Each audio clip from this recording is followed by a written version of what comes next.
So it was, I don't know if it's up yet. It's not up yet. That way else they sent it down to send it to her. Yeah. She said, sure. I don't have that back to him. So even that last night, that would have been 20.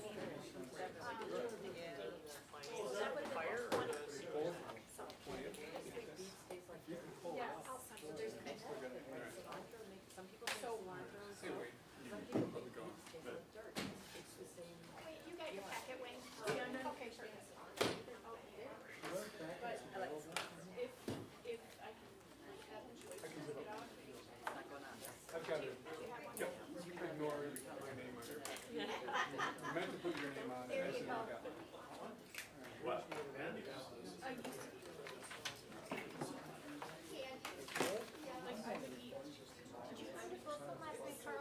Oh, I saw that where it talked about the salary was like 67%. You'll have to ask. I saw it and It's nice and no, in the train station.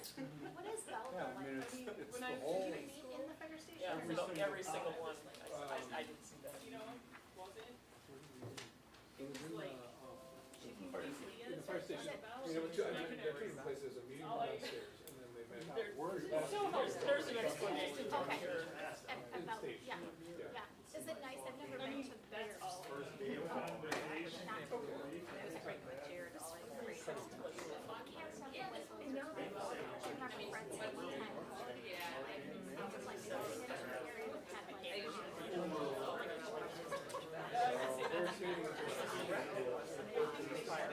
Yeah, that's where it was, yeah. Yeah. Okay, okay, yeah. Okay.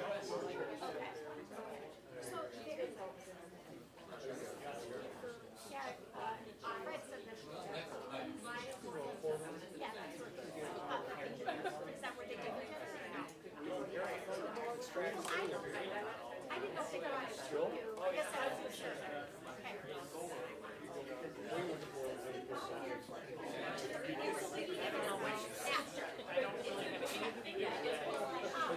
Just, I don't like the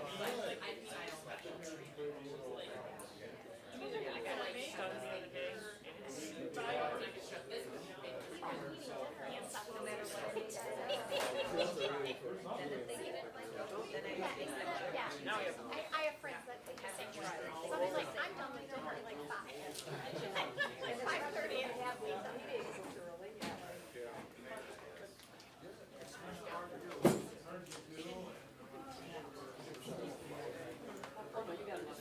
Yeah.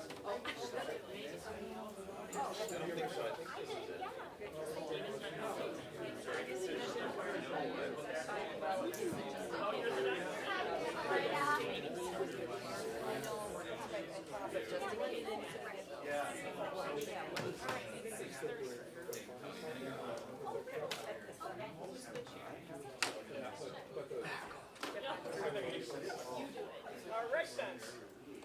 6:30.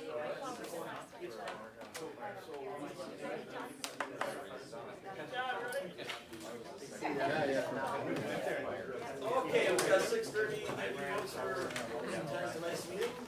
Welcome. And we will start off with calling media order at 6:30. And we'll do a call to order for the Oregon Area Fire and EMS District Commission. Dina? It is going to be absent tonight. Going to be absent, okay. I'll do a roll call. Jeff Hudson here. Derek? Here. Here. Wayne? Here. Here. Else we missing? Oh, Bill, sorry. I'm here. Okay. No, And do a call to order for the town of Bend. Jeff Hudson here. Steve's absent and Kathy's later. Thank you. And move on to town of Oregon. Wayne Ayes, Here. Carl Walzer, Here. and Kate Ladding. Here. And town of Brentwood. Nancy Nether. Here. Bob Costello. Here. Sue Williams. Here.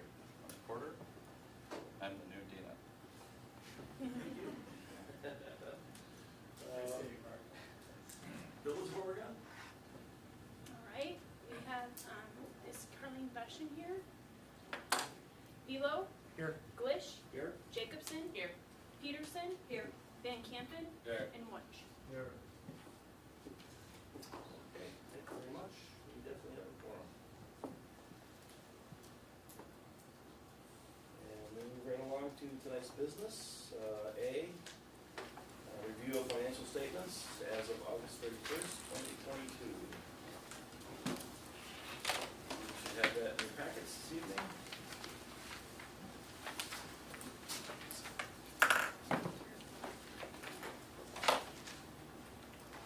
Chief, would you like to do an overview on that?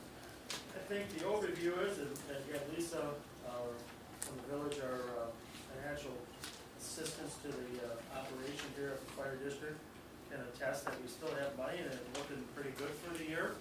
I think we're pretty well, probably maybe just a little bit ahead, but we never want to say that because, like Rachel always tells you about the senior center, let's see, the 22-year-old fire station yesterday blew the garage door open at 22 years old, and that's gonna take 6 to 8 weeks and like $5 grand for the garage door open. So there's always something. So when you think you're good one day, something might change the next. But otherwise, for the financially for this year, for 2022, things look on pace. Yep. Any questions, comments? So, yeah, No, I would just make a quick comment. See to the left of the chief there's Captain Burton. And you'll notice that our fire repairs and vehicle repair supplies, and I believe the budget amounts stay the same. Captain Burton has a lot to do with that. He does a lot of the repairs that you can imagine what they would cost outside. A lot of the updating of the equipment, changing lights, rebadging. So I just wanted to mention as long as Gene's here that we certainly all appreciate their effort. I'd mentioned how long Gene has been with the district. He probably ought to know. Would you like to remind us, sir? 48 years. 48 years. I'm the oldest intern.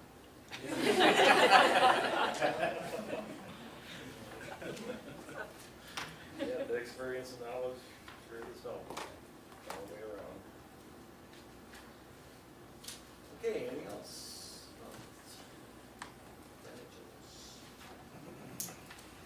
Okay, hearing none, we'll move on to item B. Review of commission recommended 2023 district budget.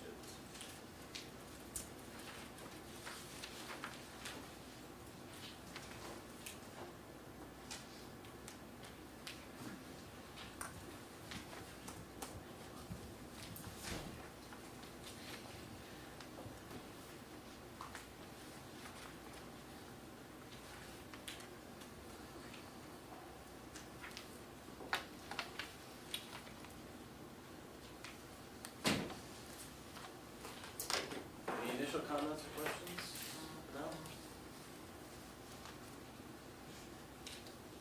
Chief, would you like to do an overview on that too? Sure, I can give an overview, and the overview is pretty close to what we talked about basically back in July of this year. The biggest thing, the most expensive in our assets that we need to take care of are our men and women, both on the first side and also on the paid on call and paid on premise side. When I say the commission, the representation from all of our municipalities of our 3 townships in the village of Oregon, basically, a year ago I put a directive out there that we're trying to bring up the wage scale for our POCs, the paid on premise, and our paid on call people that come in from outside of our operation. In this budget, we did not hit the goal where that commission wanted to go, and we know that, and we are working on that. Lisa and I both have taken this, and we cut those monies back. There's about $25,000 that are dropped into there, that kind of thing. We're gonna still continue to work towards, just say the $15 or so per hour at some day, that kind of thing. All that kind of stuff, and continue to go that. Doesn't mean that the fire chief doesn't care about our men and women, does not mean that our district partners and everybody else that are part of our commission don't care about our men and women, and making all that kind of stuff happen. This budget is trying to make it through 2023, that kind of thing. You think about the 2022 budget we had, DC position in there. We kind of tapped at it, just on hold for a little bit. Make sure we can make it through 22, 23 numbers are where they need to be, and we make everything work for the district and all that kind of stuff. So we're doing things very due diligent. If you look, our percentages for increases next year are 2% for administration, like myself, 2% across the board for a raise, and then up to just a little bit over 3 for the rest of our organized folks in those, our labor unions and those kind of people. We are not done with negotiating the contract yet for our men and women on that side. We hope that by the end of the year we have that in place and that kind of thing.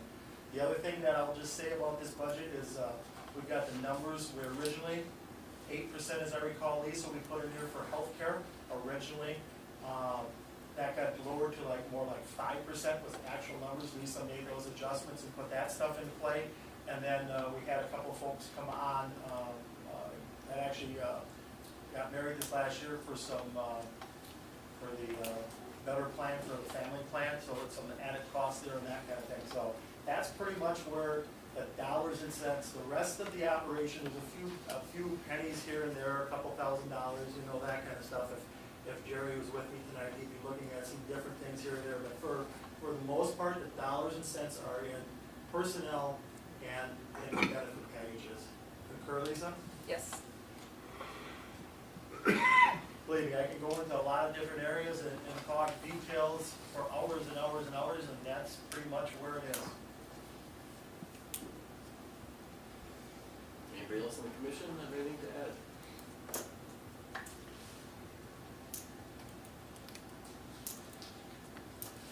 The only other thing that I would talk about a little bit, because it's part of the budget overall, is the capital stuff. So just to review, so everybody knows about the capital, so that we have Jennifer and all of our clerks and our other folks totally know on the capitals. And if you look at the capitals, the biggest things that basically the fire district is upgrading this next year, again, are mobile radios. The mobile radios, that's the stuff that's mounted in the trucks, that's not the handhelds. A few years ago, you remember you gave me about 175,000, we bought about 45 of those for our men and women to go in the buildings, all that kind of stuff. Well, those radios that are all in those trucks and all that kind of stuff are basically the phase 1 radios. Jennifer and I talked about this from the town of Oregon's perspective and others. Danecom is changing out where the radio system is going to phase 2. It's an upgrade with the radio stuff. And you need to have that, all those radios by 2025 changed over to phase 2. If you don't have them, the radios are not going to work on Danecom. So the commission, we pointed this out, we had some discussion. We figured we'll try to get that completed in 2023 and try to be ahead of that, transition from phase 1 to phase 2 radios. Right now, what we're having happen today, and some of the board members have already seen this and seen some of the emails when we literally our mobile radios in our trucks lock up. They've got operational channels at Danecom that basically talk. It's all computer based and this kind of stuff. When the system rolls, you know, the old days of radios, you could have scanners in your house, you could hear all this traffic for police and fire and all this other stuff. The new system, you got all the digital stuff and you got computers behind the scenes. Like there's 20 channels that just roll on one particular channel. And Sue probably understands where I'm coming from with radio channels and how all this stuff works. Here or there, it changes and it rolls. When that happens today, all of a sudden, all of our truck radios will not work. When we notice that, I got to call up town, talk to Chad Flick, administrator of Danecom, roll the channels back, making sure the radios we can still use the truck radios. And there's a fix. It's upgrading our radios, making sure that we're phase 2. So that's where we basically are with that. The other stuff is we've got some extrication tools in. Gene, that extrication stuff on squad 6 again is how old? Original with the squad, I would assume. Yeah, probably 15 to 20.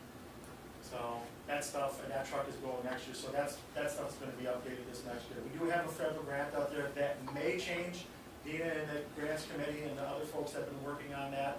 They are adamant that we're going to get this FEMA money for like this $95,000. So you might see some capital savings sometime around the first of the year or something. We'll let folks know if that will be the case. That would be a great joy for all. But we don't know that for sure. We want to make sure we replace that education equipment accordingly. But that's pretty much the budget in a nutshell.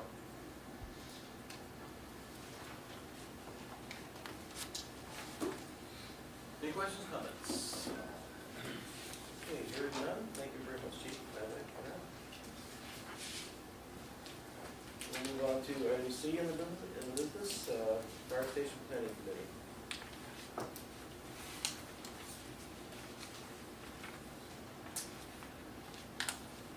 We talked about this at the last meeting a little bit, more of an introduction that it was something that we're considering doing, and it looks like there's some interest here in it, so, which is good news, I think.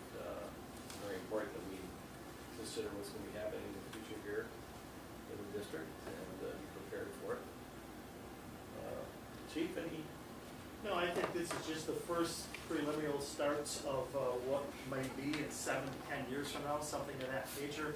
You know, as with everything else, you know, you look at, I know going back to, Mark, a couple of years ago when you were on the commission, you know, we talked about aerials and all this kind of stuff, and Ed Minahan always kept me, reminding me of the aerials and all that stuff, adding to our fire districts and all this kind of stuff, and you look at the buildings and stuff that are starting to take place in Oregon, and we're only continuing to grow multi-level buildings and buildings that are spread out, that kind of stuff. So the need is there somewhat now, but it'll continue to grow and continue to foster and all that kind of stuff. It will also, you know, our township partners, again, that's an expense. You know, I've heard this in the past, many different places that I have been, but I will continue to, again, just say the following. We have farms, we have buildings, we have a lot of different types of incidents in the rural areas where we will use a ladder, maybe not to the extent that we will use it in an urban or in the city setting, that kind of thing.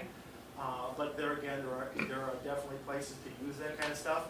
And then of course, if when I say we, I'm talking about the Village of Oregon starts to build out their industrial parks and bring that kind of stuff with the ISO ratings or the insurance service group ratings and that kind of stuff. We're going to need a ladder within 5 miles of the Village of Oregon to get insurance rates that are affordable for the businesses that are going in those industrial parks.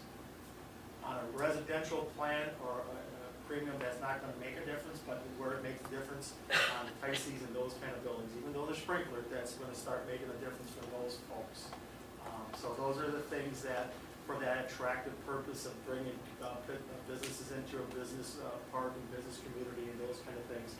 That's the stuff that we need to think about. I know it's a costly affair and that kind of stuff, and it's all part of growth and development and moving forward to the next stage. Oregon is not just that little community that it used to be. And again, with the fire district, 44, 46 square miles covering a large area, and we have to think out, we have to think outside the box, and we have to have a vision. Art.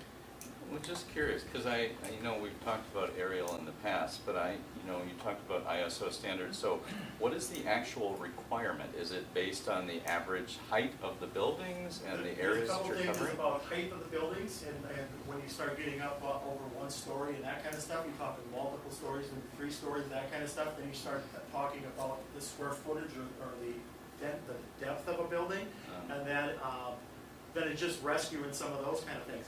If all the systems and safety works in a building where we have elevators and we have everything else working in sprinklers and the system works the way it's designed, we are in good shape. If those things do not, then we have to start using ladders and different things and means to be able to evacuate buildings and get people out. So that would drive me to the Village of Oregon saying, are you requiring standards in all new construction that would hopefully minimize or eliminate the need for aerial if the buildings are correctly constructed so that they meet those standards and don't require basically an aerial in order to evacuate? In the village right now, they're using state code, and the state code is a little bit more forgiving, I'll just say, and lets a little bit. If you were in the city of Madison, they have that very tight, and they have the square footage and some of those kind of things.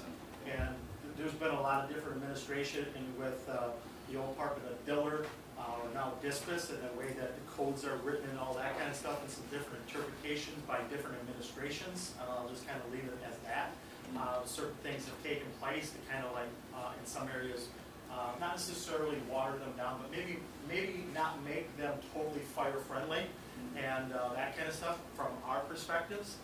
City of Madison did a real good job of making sure that those things are in place, and that basically anything that has I can't remember, it's like 3,000 square feet or so, there's sprinklers in buildings in the city of Madison. Just speaking as a town who is relatively 1-2 story buildings for the most part, it would be difficult for us to swallow an aerial expense.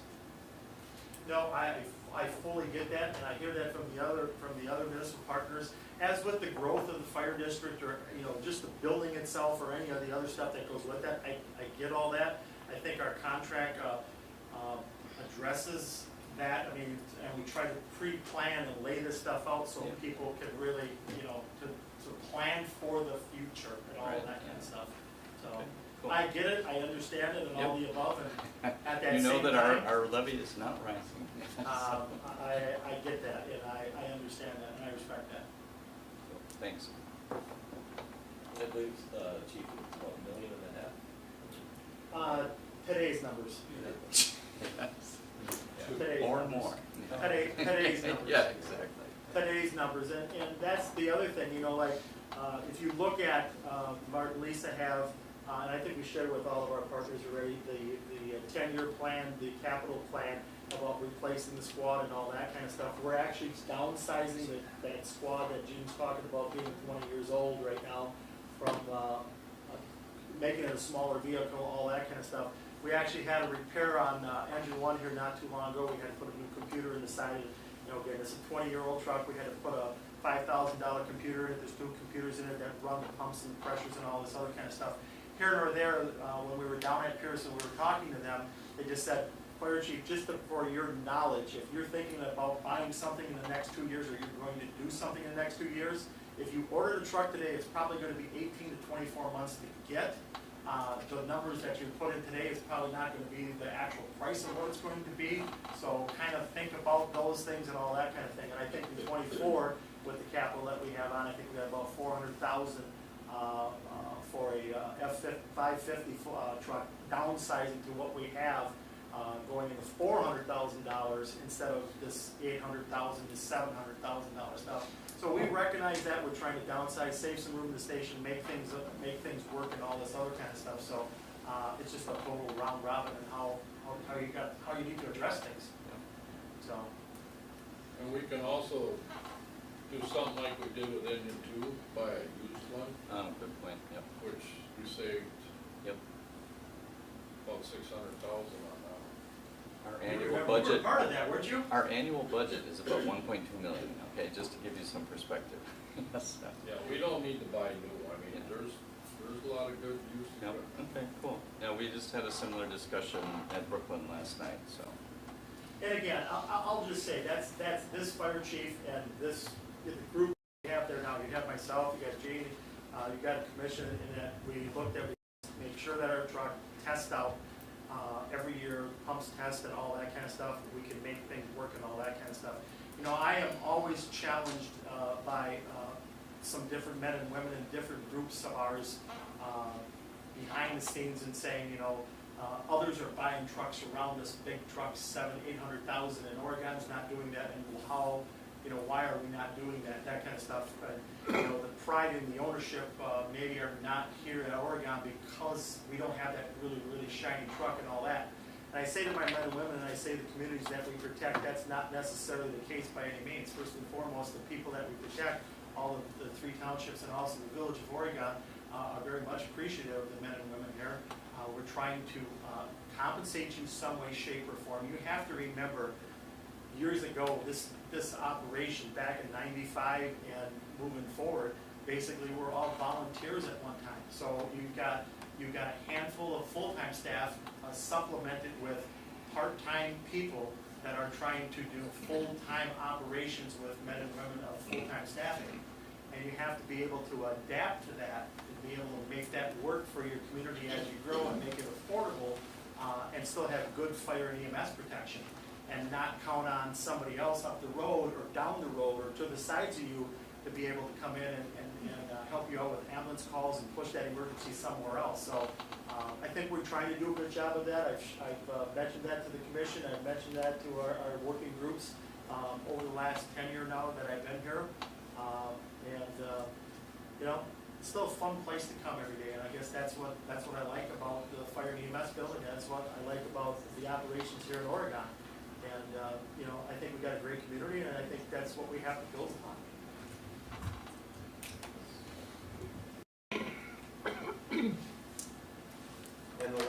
is one of the many considerations for the fire station, new fire station planning. Of course,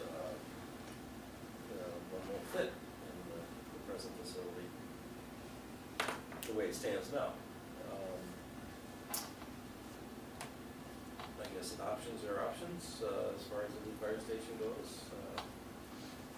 In the future, we can adapt our present facility, build it better, build it new, bigger, make it what it's supposed to be, to meet the needs of the future, or look at a different site, of course. Yes. Is it possible to co-own, have a partnership with ownership in some equipment like that that would require a bigger building, and then the equipment could be kept at another location, but we'd still be, helping pay for it, getting costs down that way, but not having to go to the building to house it. Like Fitchburg or someplace close, Yeah. somebody could do Where we get our mutual aid from, that might have that. No, I think that's a fair question, Roz, and I think, that, we talked a little bit back, I think in July about this a little bit. I talked to the commission multiple times about, partners, consolidations, what the fire and EMS service is going to look like in 5, 10, 15 years. We've always had some discussions with our different partners. Way back when the Oregon Area Fire and EMS District, Phil, help me out. When was that, when you and I sat on some commissions on different, I was representing a different department at the time, but 2008, we spent, a bunch of us, all the municipalities threw in, and we hired a consultant from the outside. We brought that consultant in, and we tried to bring operations together, McFarland and Grove and Monona, and there was just a whole slew of them.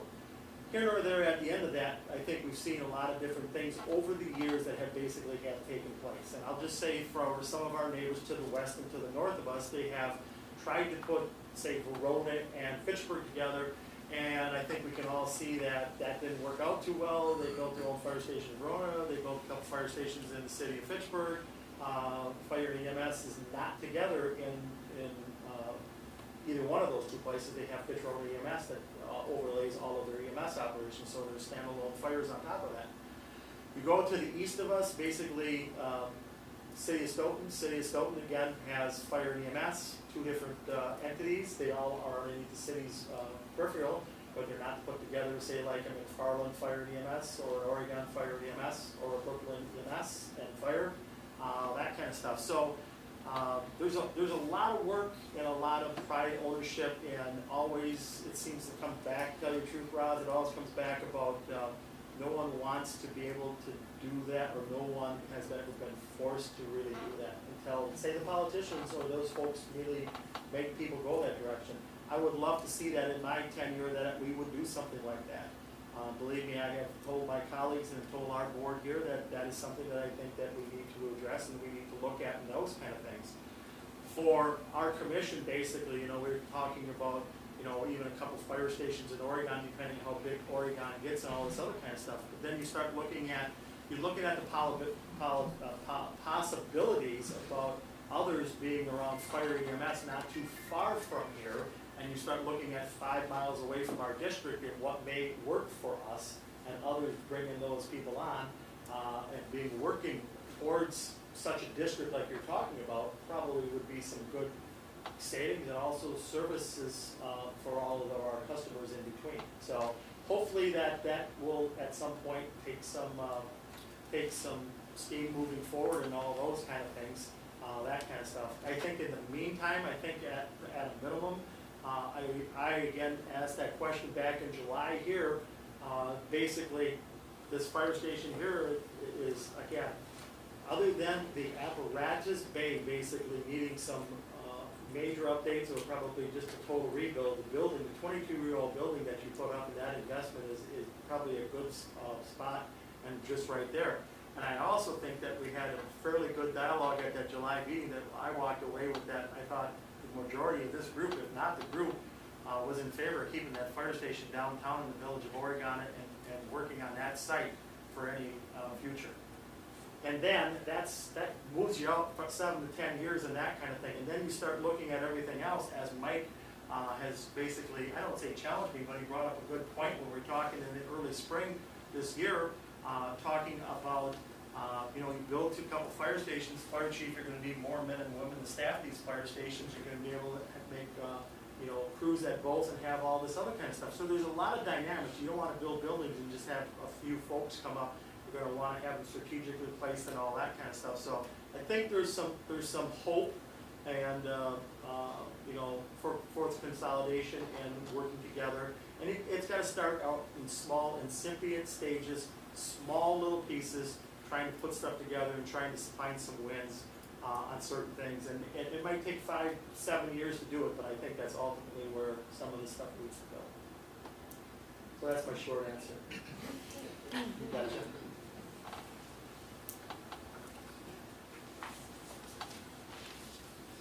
Okay, any more discussion, questions about fire station planning? I believe a letter was sent out to all the folks, right, Chief? The what? A letter was sent out? This one here? Yes. No, it was not. It was not. I figured we'd do it tonight, and then we'll send it out after tonight. Okay. So we just got everybody up to speed. Okay, so you will be receiving a letter regarding planning committee. And again, basically, the board is mimicking our contract for representation to get that up and start to moving forward and that kind of stuff. And then we can talk about with that group, our grants committees and all the other kind of stuff that are looking out there for different things and dollars and cents and federal dollars bringing in. Again, if there's any hope of doing some of this stuff, maybe we can capture some dollars and offset some of our costs, that kind of thing. So that's ultimately it. I know some have taken me up, basically said, I told others here at the July meeting, come and visit us. Gene and I'd be more than happy to give you a walk through and ride time or whatever you'd like over that fire district, all that kind of stuff. Jenna and others have done that already in the past. Derek, Mike, Mark, you spent a lot of time there, so Sue, you've been with me there a couple times. So by all means, it's just one of those things. You have to understand what we've got, where we are, and where we may need to go. So, thank you. Yeah, and this information is also in your packets also. Actually, I have one, probably a silly question, but what does making Oregon Fire a destination fire station mean? What does that mean? So for our men and women, it's all about recruitment and bringing people in. So, and I have always came and had men and women come into to the stations that I'm at, basically as recruits and making it a training facility or say a level B team for a baseball team maybe, per se. We get people that are in. We have a lot of career people, Sue, that come in, basically are here between someplace probably about 18 to 36 months. And they're going through fire 1, fire 2, inspector, different fire stuff. And they're also going through probably EMT and paramedic and up. And that at the end of that, they want a career someplace. So if you look at our annual report from last year, I wanted to say it was like 8 or 9 people that were hired someplace in the country, full-time firefighter medics that came through Oregon. I think that I'm proud of that personally. I think our men and women, the people, Jane and others, and our full-time staff and the different people in the fire station that work for us, it is an ongoing mentoring and training. Ongoing mentoring and training. Now it could be taxing on a lot of people, especially some of our senior people that have been around a while, that kind of stuff, because that's a lot to ask for people to continually train. 1 to 3 years, they get hired, you train 1 to 3 years, and continually to go. At that same time, you want those people to be here. And when others have jobs in Verona, Pittsburgh, wherever it may be, that's probably some of our most competitive places where POCs or paid on premise people. They're paying more wages than we are. When people are looking for dollar for dollar, most of the time we are beat out by that because we don't have the bankroll per se to be able to pay our part-time people the same wages as these other folks. So then in lieu of that, keep in mind these other places, we have some EMS so that people want EMS time. So we get a person that's does fire and EMS. They want to come here and they want to do some of that running because some of these other places will not necessarily give them, that kind of hours running on the primary rigs, that kind of thing. So we have this hybrid model, and it kind of works. And like I said in July, we have to kind of try to catch up with some of these dollars and cents to try to stop some of that, and then at some point capture others that don't go to our neighbors and stay here in Oregon and want to continue with us for a tenure as a part-time job, if that makes any sense. Disaster. Great. Any other questions or comments? Okay, hearing none, we'll move on to item D, the 2022 ED money raffle. Taking that, Gene, you want to leave with that, Gene? No, you're the lucky one, you're always the winner. For the record, I am not the lucky one. But so this is another thing, and I have to I'll have to be honest with you. I cannot. So this is the 501c3. This is our fire association. There are other people can make donations to that, and a lot of people do, and thank you for that. This last year, again, they raised about $20,000 in the raffle. Basically, they bought some drones and some other equipment for the fire operations, basically not putting that stuff on your budgets and that kind of thing. So things outside of that. One year they bought a ice inflatable boat and some suits, and we bought some things, Brooklyn bought some stuff, that kind of stuff. So they have this fundraising arm. And one of the things that I had a young member, and I'll give you just a little story where I have to watch myself. I got about 40 men and women. Keep in mind about 6 of them are full-time, one other division chief of EMS that's full-time, and the rest are paid-on calls or part-time members. And I had one of the young members here not too long ago within the last year basically say to me, Fire Chief, I'm all about helping you for emergency calls, fire and EMS, whatever it is, and that kind of stuff. This fundraising stuff that you do by these chili dinners that you have, this tree lighting and all this other kind of stuff, if you want me to run, take a number. I think the young man was probably doing 100 and some hours a month for me. Again, this is a career guy that wants to get a career job someplace, a career student basically. And now you want us to do that stuff. He says it's nice to do that, but don't burn us out in the fundraising side and the rest of the stuff either. So what I'm finding is that trying to bring back some of our, what do we call it, Gene, our seasoned members, such as yourself and others, to help more with that part of it and build the Friends of the Oregon Area Fire and EMS District as part of this 501c3 to be able to help us at our different events and still not overtax our young men and women that are doing calls and that kind of stuff. So we hardly ever say no to anyone here. You start thinking about it. We did, 30-some events at the racetrack for 911 out there, or Site 911, and had a plan out there.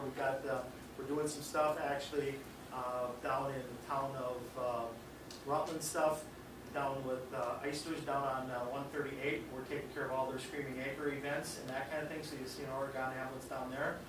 And again, we're sending our young men and women out on the backup ambulance for a set time where the district makes a few dollars, and the men and women are there, and it's good. It's a good rapport. It's a good experience for our people. Something different than 911 responses, if that makes any sense.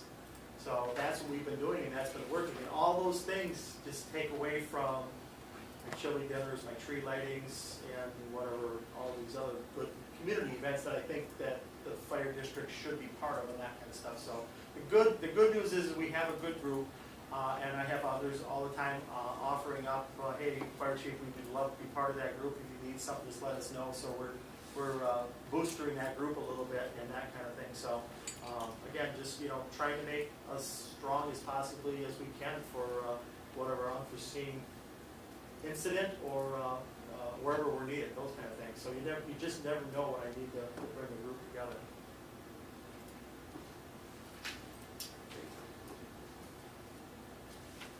questions about the raffle?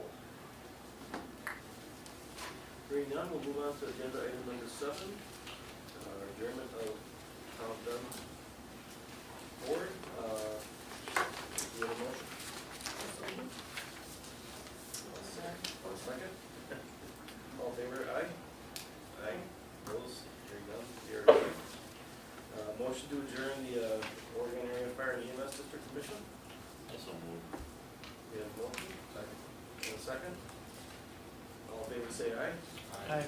Opposed, same sign, hearing none. We are adjourned. Thank you, folks. And now we shift gears, and before the town of Dunn leaves, I would just like to say to everybody around the tables tonight, thank you. Every group here tonight has provided support to the Oregon Area Senior Center in the last year, and it is greatly appreciated. So, thank you to all of you. The Senior Center portion of the meeting is, for the most part, all good news. And when you're talking about a budget in the inflationary times in which we're living, it's hard, it's not easy necessarily to come up with good news, but it is for us tonight. We're gonna start out by looking at some of the statistics for what we've had as our contract year from August 1st of last year to the end of July of this year. And there's 3 pages worth of statistics in your packet, as usual, that breaks down the use of the center. We've been able to break down use of the center pretty specifically since getting that black screen that's sitting over there, which allows us to track usage. And I know the statistics can be kind of look like a lot of number whatever, but one column that people seem to kind of misinterpret or not necessarily understand is the column that's labeled others in those statistics. So if you look at the statistics of use by municipality over near the right-hand side, there's a column labeled others. And it tells you, for example, that 76 others use outreach at the senior center. What does that mean? Why is somebody else using the senior center if they're other? Well, for example, we are required to have our dining room open for people over 60 to come in and have a meal. So if someone from Fitchburg wants to eat here, under the Federal Older Americans Act, they have the right to eat here as long as they're over 60. So if they call and say, I want to come eat with my sister-in-law next week, what time is lunch? How far ahead of time do we have to make a reservation? How does this work? We give them that information, and it's an outreach call for somebody who's an other. Another kind of other is our adult day program, which is a licensed adult daycare, which is a rare commodity in Dane County. One other senior center in the county has a licensed adult daycare. People pay for that, and we'll talk more about that as we go through the paperwork here. But if somebody from Verona calls and says, I think my mom is a good candidate for the adult day program, what do we need to do to enroll her? They go down as an other. So when you look at that other column, it's not that we're providing so much services to others, it's that others have the right, in many instances, to use the services, or they're paying to use the services. So we probably could never eliminate others from the senior center. That, like I said, that column tends to be confusing for people, but those are just a couple of examples of how others come in. The county may decide to offer a class here on falls prevention that our seniors will benefit from. The county doesn't charge us to offer that class. But they tell us, if you want to offer it, we need to have 12 people in it. So if 11 people from our service area want to take it, and nobody else does, and somebody from Stoughton wants to come over and take that class, we're going to let that person from Stoughton come take that class, because that means the 11 people in our area are going to get that falls prevention class. So others come here, and our people, our seniors, are all others when they go somewhere else for the same kinds of reasons. So the others are just kind of part of the operating realm of a senior center. But these statistics aren't much different than what you saw back in July. There's one more month added to them. I don't know if anybody has any questions about the statistics. I'd be happy to try and answer them.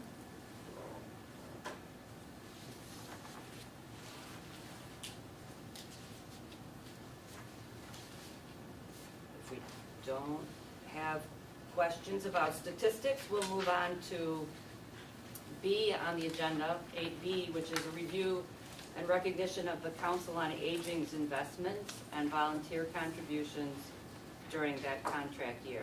So, just as the fire chief was talking about, they have a friends group, a 501c3 group.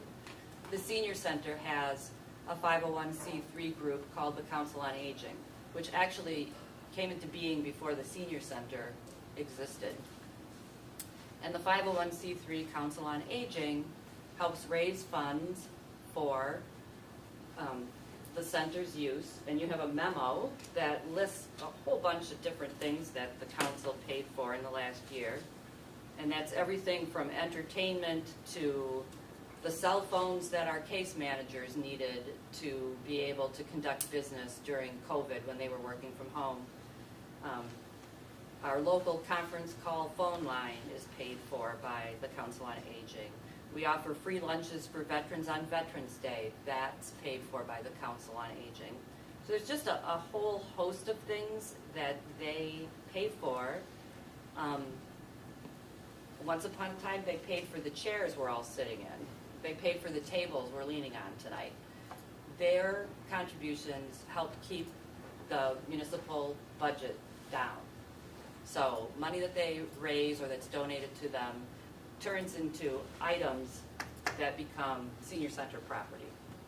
And I just want to give a shout out to the Council on Aging, and we do have Clarice Dewey in the audience, who has been a longtime member of the Council on Aging and is currently their president, and has been since May. Thank you for what the council does. And the council is an all-volunteer organization. We had, in that year-long period, 151 active volunteers. They gave us the equivalent of 3.8 full-time staff members hours. We only have 3 full-time staff and 5 part-time staff. And if you put all the part-time staff's hours together, along with our full-time staff, we still only have the equivalent of 6.8 full-time staff.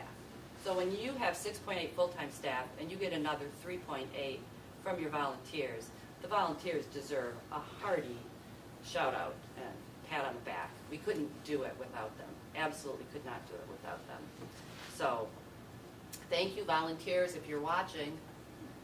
We had a volunteer appreciation last week where we recognized them, and the council provided them all with gift certificates and thank yous for their efforts. So, any questions on the Council on Aging or volunteers? I always like to recognize them every year. They're amazing. If not, on to 8C in your packet, which is the 2021 year-end true-up that Lisa provides for us after the audit gets all done, and we figure out just what kind of money the senior center spent in 2021 and what we budgeted for, how much we made, and then we end up with an adjustment. And the adjustment is significant. We did not spend as much money as we budgeted. in part because we delayed hiring a full-time staff person by several months, in part because our adult day program made money.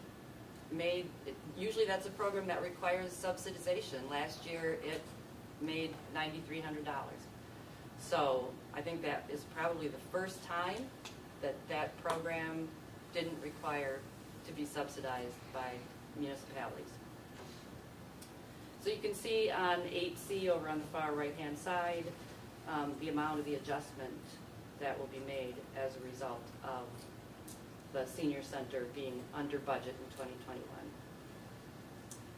Is there anything else we should point out on that sheet, do you think, Lisa? She's the numbers person, right? Anybody have any questions about that? Yeah, Mike? So how do you explain the adult daycare program with the money?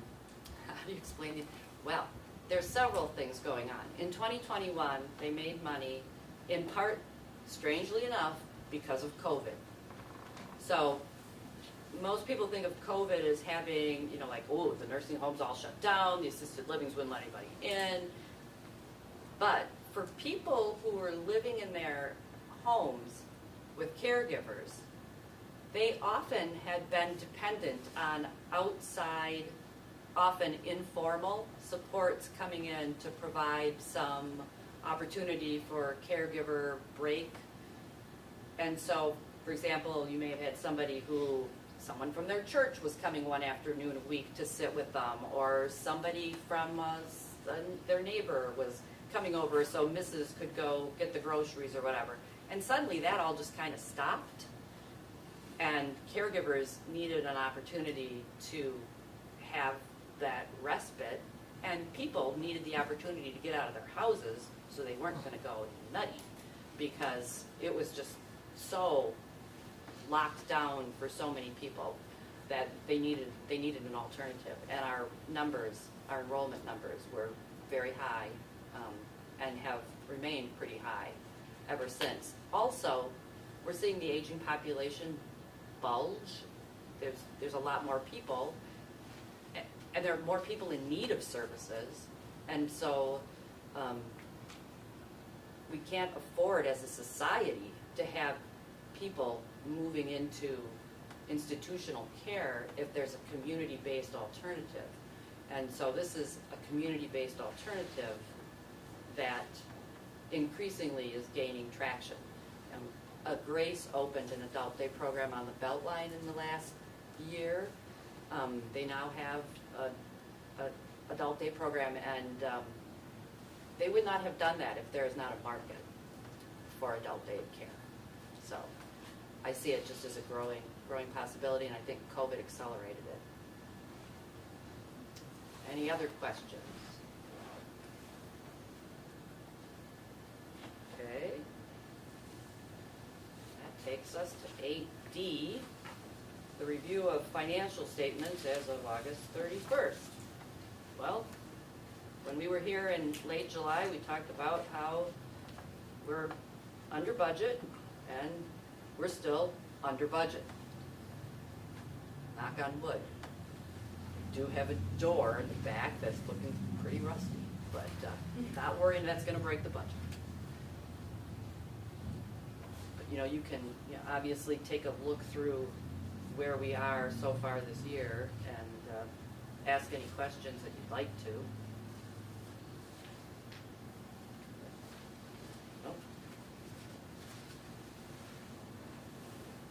Then we get to 8E, which is the notes for our proposed budget. So the budget that we have proposed for the senior center for 2023 does not increase by 7% or more, so technically under the terms of the current service agreement, it doesn't require a formal vote of approval, but there are some things to note about that budget. It is still just a proposed budget, in part because the county executive hasn't released his budget yet, so we don't know for certain how much the amount of the county grant is going to be, but we know what the Department of Human Services has proposed the budget to be, and those are the numbers we've included. Generally, that has been consistent with what the county executive proposes. We also don't know yet what the village's pending wage study is going to show in terms of how our employees are compensated. When Lisa put together some of the figures for this, she included a wage increase that hopefully will be within what the wage survey will show. So that's already hopefully in there. We've worked really hard on this budget to offset any increased costs, and of course there are increased costs because of inflation, with increased revenue. And so those increased revenue opportunities really were, came about in part because the village made the decision to hire a employee to provide the custodial work for the building. Before, we had been using a contracted service, and it is cheaper for us to pay a portion of the employee's expenses than it was to pay the contracted service. So that's a savings for us. The adult day program has been doing well long enough now that we feel like that's going to continue to be the case. So we're kind of counting on some additional revenue from that program next year. Our senior center case managers have been serving an increasing number of clients who are enrolled in Medicaid, which is not necessarily great news for the community because it means we have more people who are of an income level that they're eligible for Medicaid. But when you are enrolled in Medicaid, you can have some case management services that are at least partially reimbursed by the state and through the county. So we've been seeing an increase in revenue from that.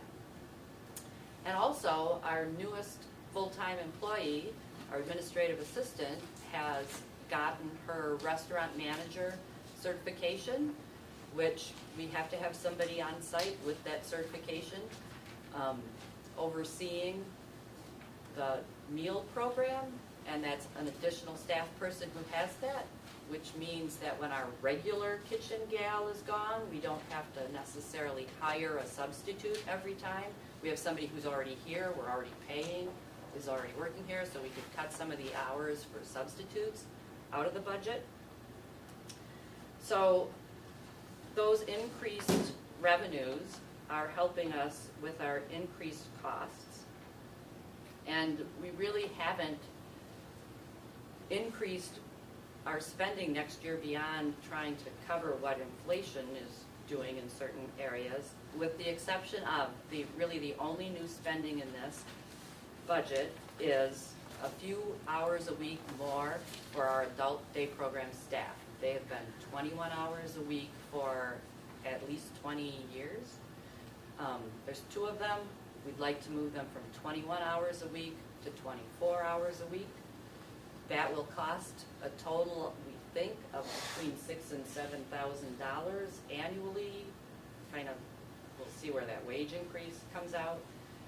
But the amount of work that they have now that they have a greater number of people enrolled in the program, and the amount of paperwork that is required now that wasn't required even 10 years ago, 5 years ago, is such that we would really like to see that staff increase in order to just keep their stress load manageable and their ability to continue to offer quality services so that that program continues to grow. So that's kind of the highlights of the budget, and then there's the line item budget that I think Candy sent out earlier this week. Yeah. It's in the packet. And the last, is that part of that same? Yeah, the preliminary, the preliminary senior center budget worksheet is the sort of the other piece of 8E, which actually shows you what each municipality's portion of the senior center's overall budget is likely to be in 2023. And when I said it's good news, tonight, the municipal portion of our overall budget is less this year. So our budget that the municipalities cover, that portion is less than it was a year ago. However, because there's always the shifting amounts of use and population and all the factors that go into that contract, the village's share of that municipal budget is higher than it was previously. So while both towns see a decrease in their portion of the budget, the village sees a increase, a small increase.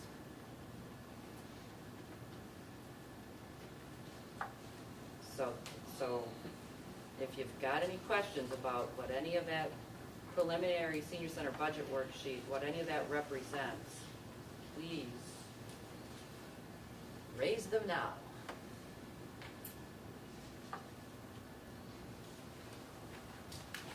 Oh, looks good. So that moves us on to 8F, which is a review of the 10-year capital improvement plan and the status of the future senior center building project.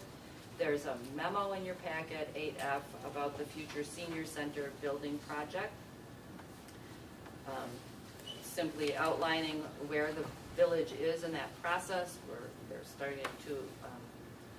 starting out by authorizing the staff to negotiate a contract with Tri-North Builders to act as the village's owner's representative in the first phase of a project. They're negotiating with Tri-North Builders now. The first phase of this project is 3 really pretty basic components. One is a space needs analysis. What is the senior center going to need for space in the future? An analysis of this site, that the senior center, the library, parking lot, etc., sit on now. Is this site going to have particular challenges, opportunities, things that we should be aware of from a physical site perspective? And thirdly, if there is going to be, perhaps this is going to be the space, and there's going to be space beyond what the senior center needs, help gather information from the public about what the citizens might envision as being appropriate or prioritized here. So the village is using funds borrowed under its capital improvement plan in the past to cover the costs of hiring this owner's representative. The goal is to have this phase completed by the end of 2023. And beyond that, the future building project kind of timeline is best envisioned by looking at that 10-year capital improvement plan. You can see what years the village is looking at borrowing funds for a new senior center facility. The funds that are on the capital improvement plan and that are not in that new senior center facility section are in the senior center major maintenance and equipment purchase and replacement category, because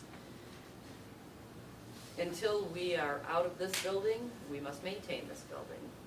And that is an unknown. Yep, that's a hoped for, not overwhelming expense. We shall see. So you've got a couple of capital project worksheets there, and that gives you a sense for where the future senior center building and the village's capital projects are for the next 10 years, which is something that is in the contract that we share in the fall. Any questions about the capital improvement plan? Okay, and the last thing on this agenda is 8G, status of senior center service agreement for 2024 and beyond. The municipal working group has had one meeting since the last time that this group met at the end of July. to talk about the future of senior center operations financing after the current municipal contract ends at the end of 2023. That conversation about future funding is really just beginning. There's no doubt it's going to take several conversations, lots of contemplation and thought and effort to create an agreement that all of the parties are going to feel comfortable with and feel that it's acceptable. But I know that the senior center, appreciates the fact that everybody has worked together in the past pretty effectively, and we feel pretty certain that there's a way forward, that we will all make our best efforts to continue to provide services to the local older adults in our greater community. We all know that we're supporting some of our more vulnerable residents, and so together there will be a path. We'll find it. So thank you all very much for being here tonight. I'll happily take questions about anything related to the senior center if anybody has one. Very good. Thank you. I believe the boards now need to adjourn.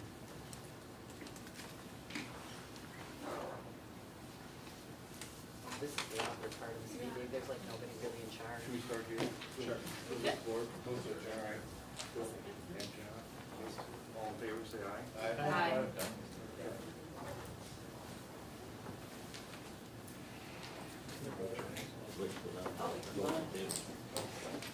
They're going around the table. Motion to adjourn. Make that motion. Second. We are adjourned. Call for motion to adjourn at 7:35. Motion from Charles, is there a second? I'll second it. Second from Katie, any further discussion? Hearing none, all in favor, say aye. Opposed, same sign, motion carries, we're adjourned. Meeting done. Didn't hurt that, did it? Didn't hurt that. Finish your cleaning. Right, yeah. Oh.